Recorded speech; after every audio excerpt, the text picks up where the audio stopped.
So there's a movie that is going to be coming out, I believe, this Friday, called The Carpenter Son. It's very interesting that there has been this shift, I would say, at least from my eyes, in Hollywood, where Christianity is becoming more mainstream, right? People are now touching on biblical stories.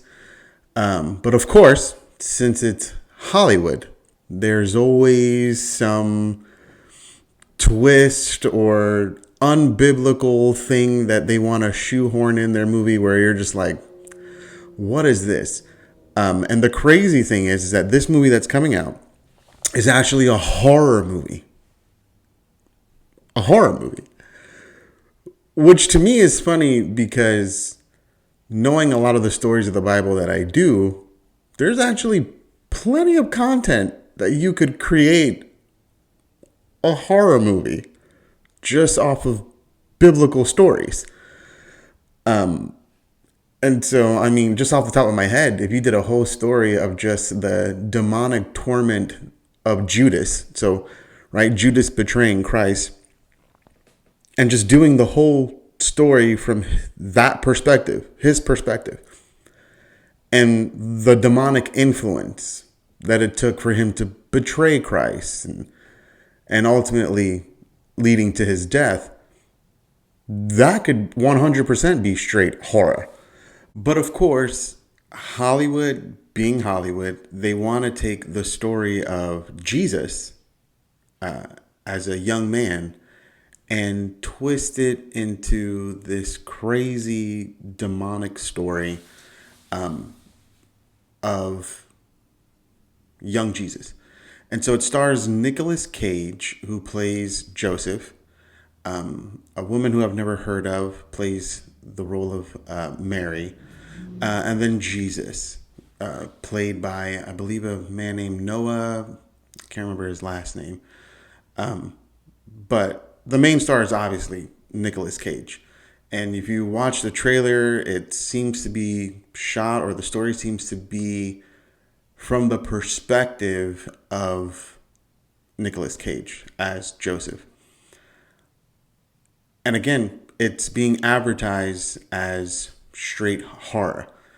Now, why am I talking about this? Well, I did some research and I found out that the inspiration for this movie is actually being taken from what is called the Gospel of Thomas. And now I find this interesting because I love things. I love this thing called apologetics, where basically it is the defending of your faith. And the Gospel of Thomas is one of those things. It's one of those books, Gospels, that people who don't believe in God or have a different view of God and Christ like to use as evidence or proof of, hey, this gospel wasn't added into the Bible, and it's all because, the powers that be didn't want it to be there because it actually shows, another side of Jesus that contradicts and goes against what the canonized version of Jesus and the Gospels portray him to be. And so I just felt compelled that, hey, let me give a little history here as to what the Gospel of Thomas is and why it is not considered to be canon and why it's basically considered to be a false gospel. But basically the Gospel of Thomas consists of I believe it's about 114 sayings of supposedly Jesus. And it was estimated to be written around 140 and 200 AD, which would trace it back to some estimates late first century, but definitely second century. It's originally written in the Greek. It was found in Greek, and I believe it was found in 1945 somewhere in Egypt. It was found over in Egypt in 1945. And I think it was written in some other different language. I believe it was in an old ancient language. But the point is that it is a manuscript that contains, or supposedly contains, 114 passages that, again, supposedly Jesus said. Now, why is this concerning? Well, when you actually study and look into the Gospel of Thomas, you find similarities into what is known as Gnosticism. And so when you're reading those and you're making those distinctions and you're drawing those parallels, right? You come away with, obviously, with intent, right, upon the writer who wrote this. It's the intent of portraying Jesus in this different light. So the Jesus that you get when you're reading this manuscript is not the Jesus that we find in the gospel, and what that Jesus, the correct Jesus, is saying. Again, there's more of this mystique and mysticism, if you will, when it comes to the Gospel of Thomas, which is what would make it Gnosticism. And so that is one thing that is an instant red flag when you see it. It's, one, this is portraying Jesus to be different from what we get in Matthew, Mark, Luke, and John, what we get in the rest of the New Testament. And then the second issue is that according to, again, when it was found, dating of when it was found, the dating of when it was more than likely written, the time frame doesn't match up. Matthew, Mark, Luke, and John are estimated between 40, 70 AD, with John being the later gospel, the one that was considered or is considered to be written last, around 90 AD.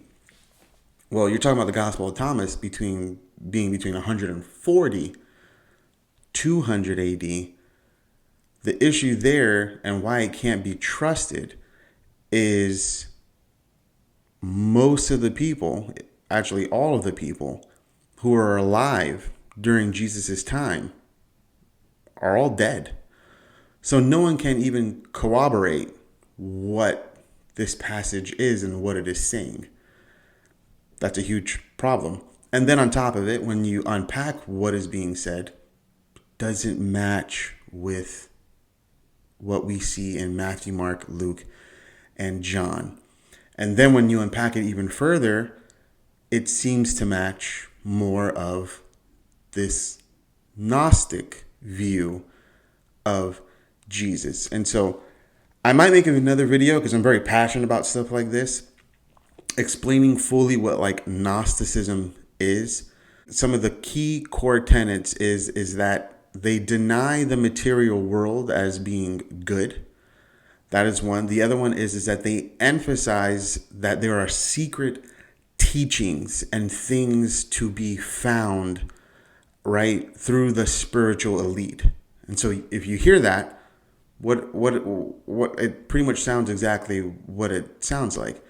So it would be like us looking at our ministers and our pastors, right, and saying they have, or believing they have something unique and divine that only they possess, and I have to basically follow them, listen to them, in order to obtain that knowledge, in order to obtain those secrets, right? Because only the elite, right? Only the elite pastors, ministers have that access. That doesn't match with scripture at all. The same Bible that your pastor uses to preach on Sunday, it's the same Bible that you have access to look it up yourself. And any good pastor out there would always emphasize, maybe not every Sunday, but will always emphasize, look this up for yourself. Don't take my word for it. Read it yourself. Study it yourself. There's so much information out there where you can do deep dives on any subject when it comes to God, when it comes to his word. Don't just believe me. So this idea that Gnosticism tries to present, that there's a hidden secret knowledge, but it can only be found through the spiritual leaders, that doesn't match with scripture. But the biggest issue that Gnosticism presents is that they do not believe in a physical resurrection of Jesus. They don't believe it. So they don't believe that Jesus physically rose from the dead. Again, that's a problem, a huge problem. I mean, we have the passage in scripture where it shows Thomas, of all individuals, right? Thomas touching the hands of Jesus, feeling the marks, right? That's a physical body. That it can't be anything else other than a physical body. But Gnosticism rejects this idea. They reject that Jesus rose in physical form, came back in physical form. And so that's an issue. That's a conflict, a huge conflict. And so I think I'm going to go make probably another video diving a little more deep into Gnosticism, its origins, its influences on other so-called gospels that are out there, manuscripts that are out there. I find it interesting. I hope you might find it interesting being able to learn about these things. But yeah, here's an example of Hollywood, again, as Christianity, in my view, is becoming more mainstream. But Hollywood's going to be Hollywood. And there are so many people out there. I'll say this real quick. There are a lot of people out there who always like to rail and speak against. And I'm just like, I get, yeah, we don't support. I'm not going to give my money. I'm not going to go watch this movie. However, I'm also not surprised that the world is doing worldly things. And I think there comes a point where we as Christians kind of cross this line where it seems like we're surprised when the world wants to mock us, when the world wants to mock Christ. And we shouldn't be surprised. We should definitely be involved. We should definitely do what I think I'm doing, which is, oh, look what the world is doing. Hey, let me tell you what is actually happening. Look, the world, Hollywood is making this movie about Christ. Let me actually tell you the influence that they're using and unpack it just to give you more information. That's how I think we as Christians should be addressing the world. We shouldn't be surprised, but we should engage with it. We definitely should engage with it. I'm not saying engage by going to watch, but even that might be its own conversation of maybe someone who is a Christian should watch films like this just to bring it back for informational purpose of, hey, this is what this movie is.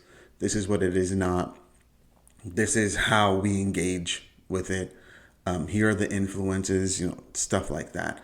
I think there is an avenue for that. My personal conviction, I'm not going to go watch it. I just don't watch horror movies in general. But I wanted to share, like, hey, this is the influence behind it. This is the information that's coming from it. And I'm thinking I'm going to do a series on like Gnosticism, because that's definitely something that I'm interested in unpacking and teaching and even learning more about myself. And so appreciate you guys for tuning in. We'll see you on the next video.